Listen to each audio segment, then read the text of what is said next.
The Lake Catholic girls get a brace from Babbage and record a 4-0 win over Cardinal Mooney on Tuesday night in a Division II regional semifinal all the way down at Streetsboro. Very pleased with the performance here from the Cougars, especially in the second half.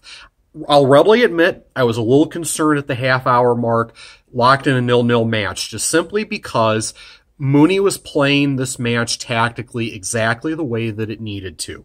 They were deliberate in combination work through midfield, trying to slow down and dictate the tempo of the match. And that's a test for Lake in the back and in general for a defensive third shape, because they're basically trying to lull you to sleep.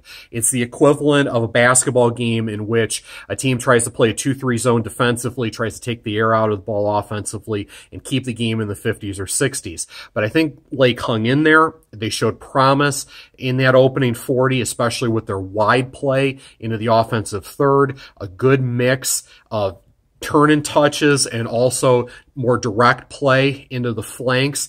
It showed promise. It was positive, but at the same time, you're locked in a 0-0 match. You need that first goal badly so that you can kind of breathe a little bit easier, and Lake was finally able to get that just before halftime. Babbage with two nice touches in traffic to get into the box and a quality finish that was partially deflected but still went in the back of the net to make it 1-0, so you can rest a little bit easier there. Now, to start the second half, Mooney can conceivably play that same way down 1-0. Keep the patience, try to dictate the tempo, look for the right through ball, test that defensive third shape, but they pushed for an equalizer, and they're certainly entitled to do that. They pushed one of their outside backs into the attack, but that's a double-edged sword because you're basically asking for it with your outside backs. Your outside backs better be able to step up because Lake is going to jump on that wide play. They always do.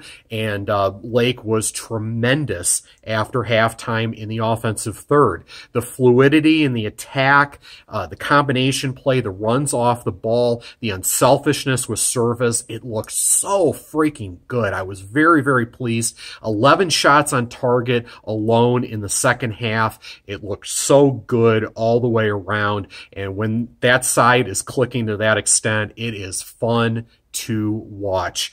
Early in the second half, they get a big strike there from Gianna Carselli. Tough deal there when you're going 1v1 with an outside back. You got to beat him into the box, and basically with the traffic there, you have to go for the finish near post. Carselli did well with that all the way around. Chris talked about it after the match. Keika talked about it as well. Gianna's development in the second half of the season has been noticeable and obviously big for the side. They needed that finishing element, and Gianna's been able to provide that. She's also dangerous on set pieces as well. That was a big goal there to make it 2-0, and then they're able to blow it open there, bridging the hour mark. That third goal was their best bit of natural flow of attack in this match, worked beautifully all the way around.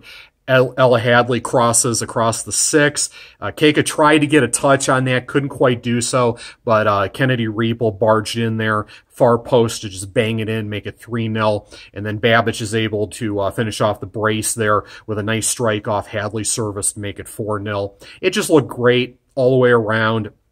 It was a very pleasing performance there in the attack. In the defensive third, it was good when it needed to be. Again, that patience was tested in the opening 40, but Chris mentioned it, and I will as well because I wholeheartedly agree.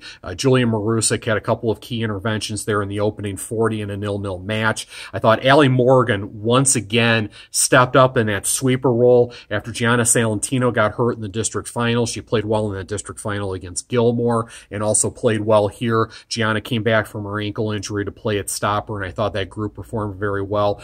Grace Moore had some nice interventions as well, so that group in the back performed very well, and Mooney only had one shot on target, so you can't complain all the way around. You know, I'll be as diplomatic as I can when I say this, but typically I find over the years the Youngstown area sides have difficulty adjusting to the pace that Greater Cleveland sides play with, and this match was no exception. Lake threw a lot of pace at them and were very successful successful there in the second half to grab the result. Now we move on to the regional final. Everything I've heard, and obviously I'll research this a little bit more after we get done here, is Revere is a load. They beat Marlington 5-0, and I've heard they're a very tough side, so it'll be interesting to see how that plays out. But Lake can't go in on much better form. They looked pretty darn good all the way around in a 4-0 win over Cardinal Mooney on Tuesday.